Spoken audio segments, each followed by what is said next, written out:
Sun next ആപ്പിലൂടെ നിങ്ങളുടെ ഇഷ്ടപരമ്പരകൾ സംപ്രേക്ഷണ ശേഷം തികച്ചും സൗജന്യമായി കാണൂ. ഉടൻ സൺ നെക്സ്റ്റ് ആപ്പ് ഡൗൺലോഡ് ചെയ്യൂ. നോക്കിക്കോ, ഞാൻ ആരാണെന്ന് ശരിക്കും ഭാവന കാണാനിരിക്കുന്നതേ ഉള്ളൂ. ജയനിർമ്മലയ്ക്ക് ഈ ഒരു അനുഭവമല്ലേ ഉള്ളൂ. വർഷങ്ങളായിട്ട് ഞാനും ജാനകിയൊക്കെ എന്തൊക്കെയാ അനുഭവിച്ചുകൊണ്ടിരിക്കുന്നതെന്ന് അറിയൂ. പിന്നൊക്കെ സഹിക്കുന്നത് സ്വന്തം അനുജന്റെ കുടുംബമല്ലെന്ന് കരുതിയിട്ടാ. അതാണ് നമുക്കൊക്കെ പറ്റുന്ന അബദ്ധം.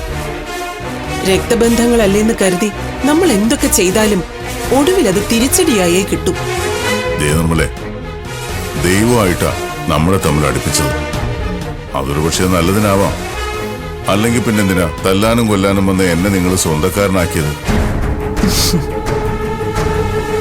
നമ്മുടെ രണ്ടുപേരുടെയും ലക്ഷ്യം ഒരാളാ, ഭാവന. ചെയ്യാത്ത തെറ്റിന് എന്നെ ലോക്കപ്പിലാക്കിയത് ഭാവനയാണ്. സൂര്യമോനെ അവളതിൽ പെടുത്തിയതാ. ഇപ്പോ എന്റെ മോളുടെ ജീവിതം പോലും ഇല്ലാതാക്കാൻ അവൾ ശ്രമിക്കുന്നു. എല്ലാത്തിനും എനിക്ക് അവളോട് കണക്ക് തീർക്കണം. അതിനുവേണ്ടി ജയനിർമ്മല പറയുന്ന എന്തും ഞാൻ അനുസരിക്കും. എനിക്കറിയാം, നിങ്ങളുടെ ഈ തുറന്ന മനസ്സാ എനിക്ക് ഇഷ്ടപ്പെട്ടത്. അതുകൊണ്ട് തന്നെ നമുക്കിടയിൽ ഇനി ഒരു ഫോർമാലിറ്റിയും വേണ്ട. ബാക്കിയൊക്കെ എനിക്ക് വിട്ടേക്ക്. എത്രയും വേഗം എന്റെ മോനെ എനിക്ക് രക്ഷിക്കണം ആ ഭാവനയുടെ കസ്റ്റഡിയിൽ നിന്ന്.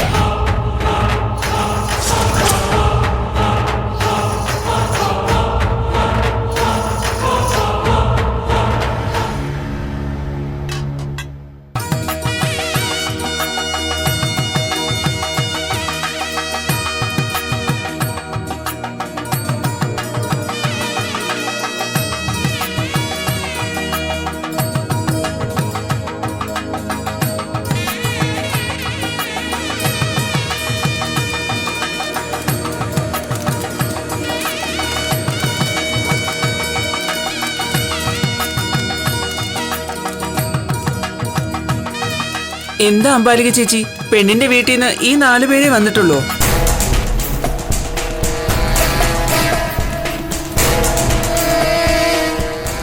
അല്ല, ഇനിയും വരാനുണ്ട്. അല്ല, താലിയൊരുക്കൽ ചടങ്ങല്ലേ, ദമ്പതികളായിട്ട് ആരെയും കാണാത്തോണ്ട് ചോദിച്ചതാ. മുഹൂർത്തം ആവുന്നല്ലേ ഉള്ളൂ, അവരെത്തിക്കോളും. ഈശ്വര, വല്യച്ഛനും വല്യമ്മയും വരാതിരിക്കുമോ? ഓരോരുത്തരിങ്ങനെ പലതും ചോദിക്കും. അമ്മ ഒന്നും ഉണ്ടായിരുന്നാ മതി. നമ്മൾ പോയി മാന്യമായ രീതിയിൽ ക്ഷണിച്ചതല്ലേ, വരുന്നെങ്കിൽ വരട്ടെ. എന്താ അമ്പേ, നിന്റെ മോൻ കിട്ടാൻ പോകുന്ന പെണ്ണിന്റെ ബന്ധുക്കളെ കിട്ടാൻ ഇത്രയ്ക്ക് ദാരിദ്ര്യം? എന്താ നീ മറുപടി ഒന്നും പറയാത്തെ? അവരൊക്കെ ഉടനെ വരും, എന്തോ തിരക്കായി പോയതാ. ബാക്കിയുള്ളവരെ ഇവിടെ തിരക്കൊക്കെ മാറ്റി വെച്ചിട്ട് വന്നിരിക്കുന്നേ. മുഹൂർത്തമാവാറായി. 2 ഭാഗത്തു നിന്നും ദമ്പതികളായിട്ടുള്ള ആരെങ്കിലും ഉണ്ടെങ്കിലേ ഫലസിദ്ധി ഉണ്ടാവൂ. അറിയാം, അവരിപ്പോ വരും. ഭാവനെ, നിന്റെ വല്യച്ഛനും വല്യമ്മ എത്തുമല്ലോ അല്ലേ? വരും, ഉറപ്പായിട്ടും വരും. ഇനി ചിലപ്പോ അമ്പലത്തിൽ വെച്ച് നടന്ന സംഭവത്തിൽ മറ്റുള്ളവരെ ഫേസ് ചെയ്യാൻ മടിച്ചിട്ട് വരാതിരിക്കുന്നതാവും.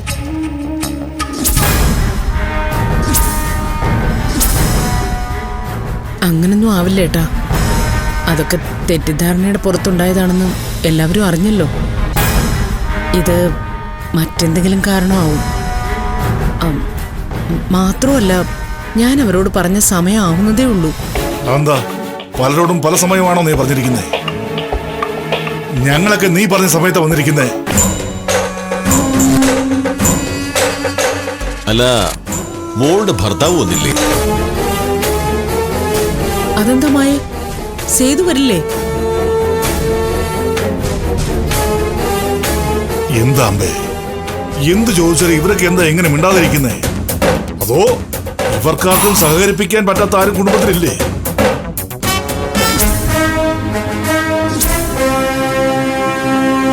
എന്താ മായ ചോദിച്ചതിന് മറുപടി പറയാത്തത്? ആന്റി, സേതോട്ടൻ വന്നോളാന്നാ പറഞ്ഞേ. എന്തോ കാര്യത്തിന് പുറത്തു പോയതാ.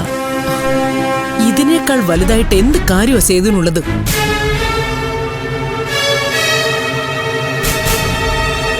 ഗായത്രി, വിജയപത്മനെ ഒന്ന് വിളിച്ചു നോക്കി.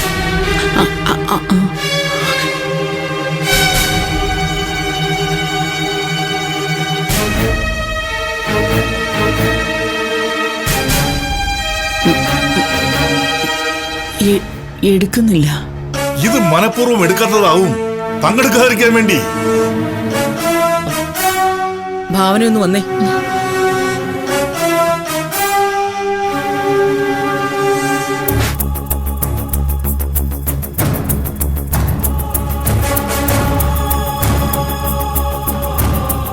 എന്താ ആന്റി? ഭാവനെ, സത്യം പറ, നീ നിന്റെ വല്യച്ഛനെ വല്യമ്മയും പോയി വിളിച്ചില്ലേ? വിളിച്ചു ആന്റി. ഞാനും അമ്മയും കൂടി പോയാ വിളിച്ചത്. പിന്നെ എന്താ അവര് വരാത്തത്? അറിയില്ല ആന്റി. ഇനി ചിലപ്പോ നിശ്ചയത്തിന് പങ്കെടുക്കാൻ പറ്റാത്തതിന്റെ ദേഷ്യത്തിലോ മറ്റോ വരാത്തതാണെങ്കിലോ? അതൊക്കെ കഴിഞ്ഞ കാര്യങ്ങളല്ലേ. അതൊന്നും ആവില്ല. ഇനിയിപ്പോ ഭാവനയും ഗായത്രിയും പോയി വിളിച്ച രീതി ഇഷ്ടപ്പെടാത്തതുകൊണ്ടാവോ? അയ്യോ, അങ്ങനെ മോശമായ രീതിയിലൊന്നും ഞാനോ അമ്മയോ സംസാരിച്ചിട്ടില്ല ആന്റി. ആന്റിയും വിളിക്കുന്നല്ലേ പറഞ്ഞത്? ഞാൻ വിളിച്ചതാ. പക്ഷേ നിങ്ങൾ വിളിക്കും പോലെ ആവില്ലല്ലോ ഞാൻ വിളിച്ച. ദേ, ഇതൊരു പ്രധാനപ്പെട്ട ചടങ്ങാ. അഭിയുടെയും ഭാമയുടെയും ഭാവി സുരക്ഷിതമാക്കേണ്ട ചടങ്ങ്. അതിന് ഒരു വിഘ്നവും വരാതിരിക്കാനാ ഞാൻ എല്ലാം പ്രത്യേകം ഓർമ്മിപ്പിച്ചത്. ഇതിപ്പോ ഞാൻ വല്ലാത്തൊരവസ്ഥയിലുമായി. എന്നിട്ട് സേതു പോലും വന്നിട്ടില്ല. ആന്റി, സേതുവേട്ടന്റെ കാര്യം എനിക്ക് പറയാൻ പറ്റില്ല. മഹേച്ചിക്കിപ്പോ അങ്ങനെ മറുപടി പറയാനേ കഴിയൂ. നിശ്ചയ ദിവസം അമ്പലത്തിൽ നടന്ന സംഭവത്തിന് ശേഷം ഞാൻ ഏട്ടനെ നന്നായി വഴക്ക് പറഞ്ഞു. അതിന്റെ ദേഷ്യത്തിൽ ഇപ്പോ വീട്ടിലേക്ക് വരാറുമില്ല. ഞാൻ എന്തിനാ ആന്റിയോട് കള്ളം പറയുന്നത്? ആന്റി, ഇവിടെ എനിക്കോ അമ്മയ്ക്കോ മായേച്ചിക്കോ ഒന്നും ചെയ്യാനാവില്ലല്ലോ. എന്റെ അച്ഛനുണ്ടായിരുന്നെങ്കിൽ ഞങ്ങൾ ഒരിക്കലും ഒരിടത്തും ഇതുപോലെ പരിഹസിക്കപ്പെടില്ലായിരുന്നു. നിന്നെ എനിക്കറിയാം, അഭിക്കും പ്രതാപേട്ടനും എല്ലാം അറിയാം.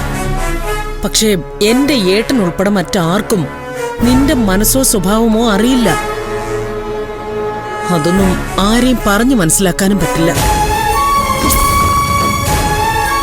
ഇവിടിപ്പോ എന്റെ ഏട്ടൻ പോലും വന്നിരിക്കുന്നത് കുത്തുവാക്കുകൾ പറയാൻ വേണ്ടിട്ടാ. ഞാനിപ്പോ എന്താ ആന്റി വേണ്ടത്? ഭാവനെ, ഈ കല്യാണത്തിന്റെ പേരിൽ എന്റെ കുടുംബത്തിലെ പലരെയും ഞാൻ പിണക്കിയിട്ടുണ്ട്. എന്തിന്? നിശ്ചയത്തിന് പോലും പലരെയും ഞാൻ വിളിച്ചിട്ടില്ല.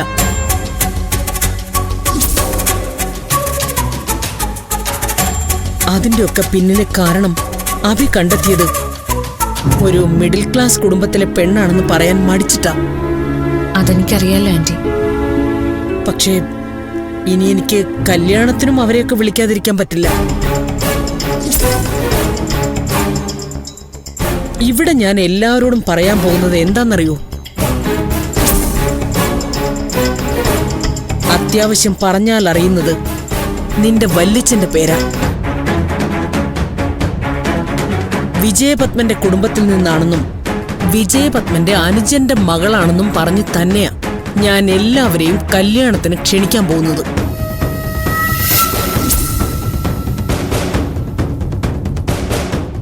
ഇവിടെ നിന്നെ ഞാൻ ചെറുതാക്കി കാണിക്കുന്നതല്ല.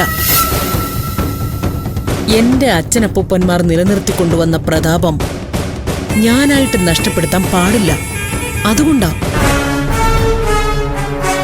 നീയും നിന്റെ വല്യച്ഛനും വല്യമ്മയും തമ്മിൽ ഒരുപാട് പ്രശ്നങ്ങളുണ്ടാവും. എന്നിട്ടും നിന്റെ അമ്മ ഗായത്രിക്ക് അവരോട് ഒരു വിരോധവും ഞാൻ ഇതുവരെ കണ്ടിട്ടില്ല. അവിടെയാ നമ്മളും ചിലതൊക്കെ മനസ്സിലാക്കേണ്ടത്. ക്ഷമിക്കാനും പൊറുക്കാനും പറ്റുന്നതാണെങ്കിൽ വിട്ടേക്കുക. നമുക്ക് ഈ കല്യാണം നല്ല രീതിയിൽ നടത്തണം.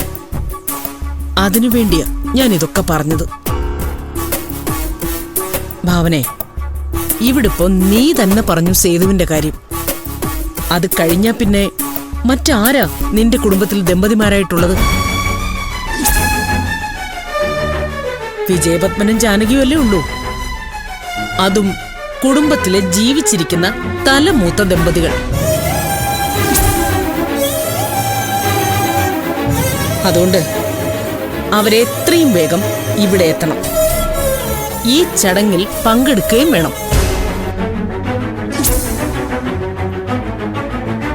അവര് വന്നാലേ ഈ ചടങ്ങ് നടക്കൂ. ഞങ്ങളോടൊപ്പം വരില്ലെങ്കിലും സമൂഹത്തിൽ അത്യാവശ്യം പേരും പെരുമയും വിജയപത്മനും അദ്ദേഹത്തിന്റെ സ്ഥാപനത്തിനും ഉണ്ട്.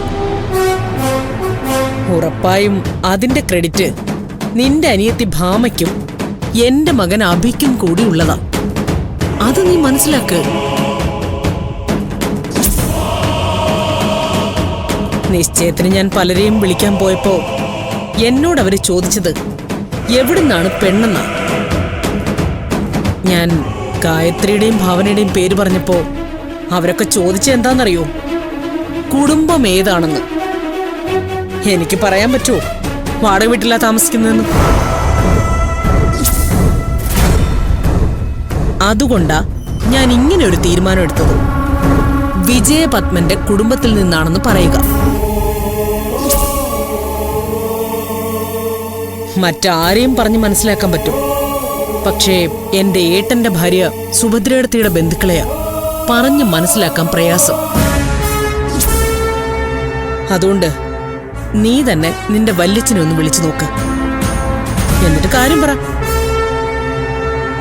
ചിലപ്പോ നിന്നോടുള്ള പരിഭവം കൊണ്ടാവും ഫോൺ എടുക്കാത്തത്. ഭാവനെ, ഒരു കാര്യം ഞാൻ പറയാം. ഇനിയുള്ള കാര്യങ്ങൾക്കെല്ലാം വിജയപത്മനും കുടുംബവും ഉറപ്പായിട്ടും മുന്നിലുണ്ടാവണം. പ്രത്യേകിച്ചും കല്യാണത്തിന്. അതിനുവേണ്ടി വിജയപത്മന്റെ കാലിൽ വീഴേണ്ടി വന്നാലും നീ വീഴണം. അതില് ഒരു കുറച്ചിലും നിനക്ക് തോന്നണ്ട. ഒന്നുമില്ലെങ്കിലും അച്ഛന്റെ സ്ഥാനമല്ലേ വിജയപത്മന്.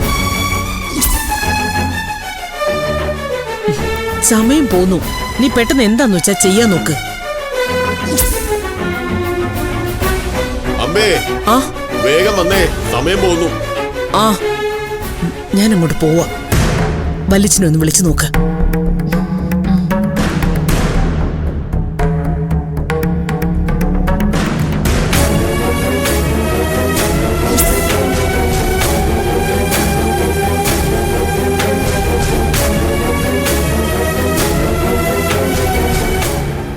അമ്പേ, ഇവിടെ എന്താ നടക്കുന്നത്?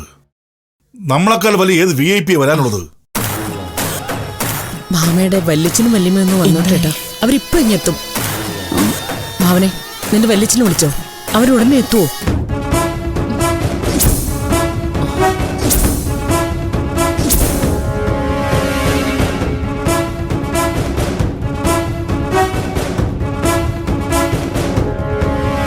ആ വന്നട്ടെ.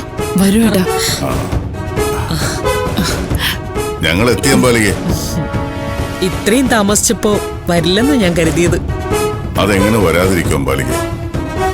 ഇത് നമ്മുടെ മക്കളുടെ കാര്യമല്ലേ?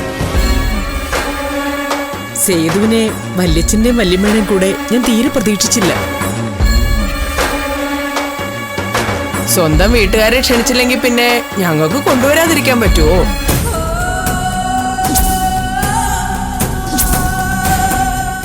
അല്ലമ്പാലികെ, ഈ പാവം വിജയവർപ്പനെ കാത്തിരിക്കാൻ മാത്രം ഞാൻ അത്ര വലിയ VIP ആണോ?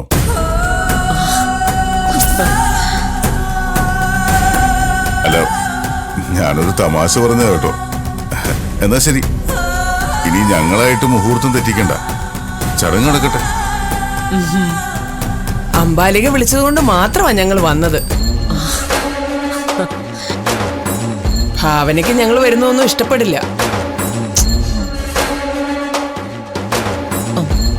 അതെന്താ ജാനകി?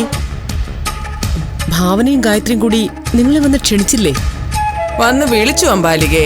പക്ഷേ അത് ആരുടെയൊക്കെ പ്രേരണ കൊണ്ട് വിളിച്ചതുപോലെയാ ഞങ്ങൾക്ക് തോന്നിയത്. അങ്ങനെയൊന്നും ചിന്തിക്കണ്ട ജാനകി. ഭാവനയ്ക്ക് അങ്ങനെയുള്ള സ്വഭാവമൊന്നുമില്ല. അമ്പാലികെ വിളിച്ചുകൊണ്ട് മാത്രമാ ഞങ്ങളിപ്പോ വന്നത്. ഇല്ലെങ്കിൽ ഉറപ്പായിട്ടും ഞങ്ങൾ വരില്ലായിരുന്നു. ഭാവനയല്ല ഞങ്ങൾ നോക്കിയത്, ഭാമയാ. ഞാൻ അവളുടെ അച്ഛന്റെ സ്ഥാനത്ത് നിന്ന് വേണ്ടേ ഈ കാര്യങ്ങൾ നടത്താൻ? ഭാമയ്ക്ക് ഇതുപോലൊരു തറവാട്ടിൽ നിന്ന് നല്ലൊരു ബന്ധം വരുമ്പോ ഞങ്ങൾ വേണ്ടേ മുന്നിൽ നിൽക്കാൻ? അതുകൊണ്ടാ വന്നത്. ഗായത്രി, നീ ഇതെല്ലാം കാണുന്നുണ്ടല്ലോ അല്ലേ? നിന്റെ മോളുടെ ബന്ധുക്കളോട് ഞങ്ങൾ എത്രത്തോളം മര്യാദയാ കാണിക്കുന്നതെന്ന്. അല്ലാതെ ഭാവനെ പോലെ ചെക്കന്റെ അമ്മയെ ഞങ്ങൾ കൈനീട്ടി അടിക്കൊന്നുമില്ല.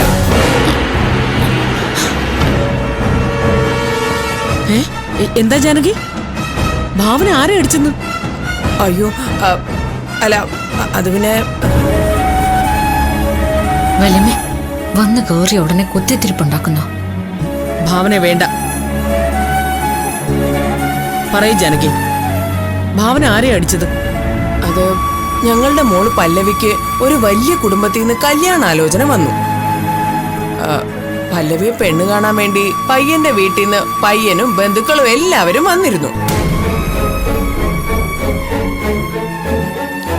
അവിടെ വെച്ച് പയ്യന്റെ അമ്മ എന്തോ ഒരു തമാശ പറഞ്ഞു. അതിന് പ്രായം പോലും നോക്കാതെ അവിടെ കൂടിയിരുന്ന എല്ലാവരുടെയും മുമ്പിൽ വെച്ച് ഭാവന അവരുടെ കരണം തടിച്ചു.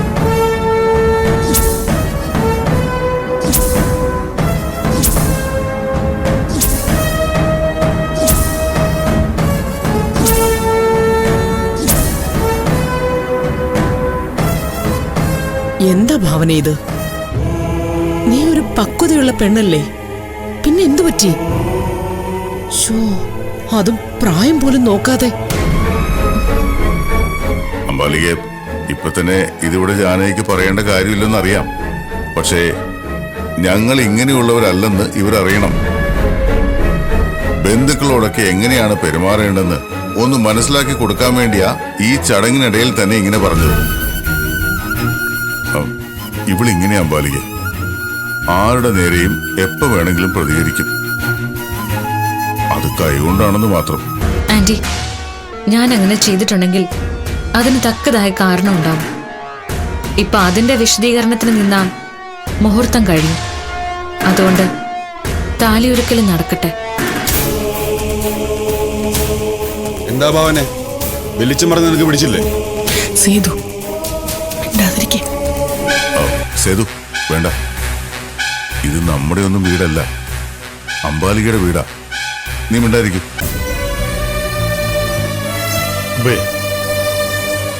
ഇവിടെ ഇപ്പൊ നിശ്ചയക്കാരി നടക്കുന്നു, അതോ മറ്റുള്ള പ്രശ്നങ്ങൾക്ക് പരിഹാരം കാണുന്നു? ഇതൊരു പ്രധാനപ്പെട്ട കാര്യം തന്നെയാ. ആവശ്യമില്ലാത്ത ആരും ഇടപെടണ്ട.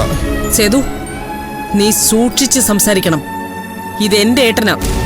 ആരായാലും എനിക്കെന്താ? സേതു സേതു സേതു, നിന്നെ ഇവിടെ കൊണ്ടുവന്ന് ഈ ചടങ്ങ് മുടക്കാനല്ല. മിണ്ടായിരിക്കെ. വയസ്സിന് മൂത്തവരോടാണോ തർക്കുത്തരം പറയുന്നത്? അതോ നീയും ഭാവനയെ പോലെ ആകാൻ പോവാണോ? ഭാവന ജയനിർമ്മലെ അടിച്ച പോലെ നിനക്കും അമ്പാലിക അടിക്കണോ? പറയടാ.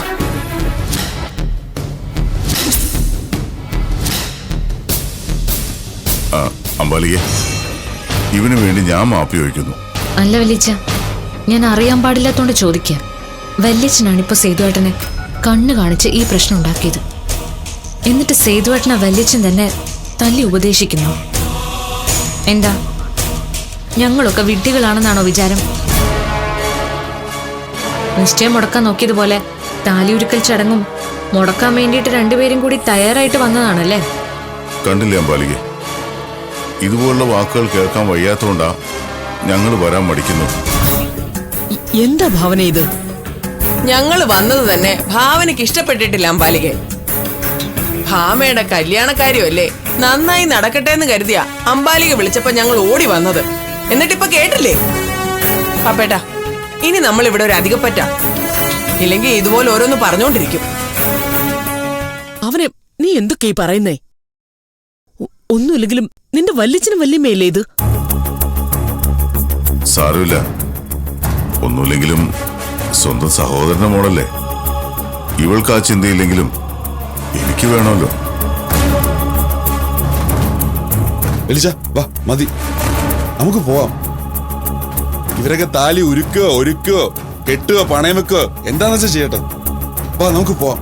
സേതു മിണ്ടാതിരിക്കടാ. ഏട്ടത്തി വേണ്ട ഗായത്രി, എവിടെയും വായടച്ചു പിടിച്ചിരുന്നിട്ട് അവസാനം നിന്റെ ഈ ക്ഷമാപണം ഉണ്ടല്ലോ, അത് ഇനി വേണ്ട. പാപ്പേട്ടാ വാ പോവാം. നടക്കു ഏട്ടാ, വിജയമ്മ, ഏട്ടാ, പോലെ. നിങ്ങളൊന്ന് നിക്ക്. ഭാവനെ, നീ പോയി അവരെ പറഞ്ഞു മനസ്സിലാക്കി വിളിച്ചോണ്ട് വാ. പോകുന്നവര് പോട്ടെ ആന്റി. ഞാനൊരു തെറ്റും ചെയ്തിട്ടില്ല. മുഹൂർത്തം കഴിയും മുമ്പ് ചടങ്ങ് നടക്കട്ടെ.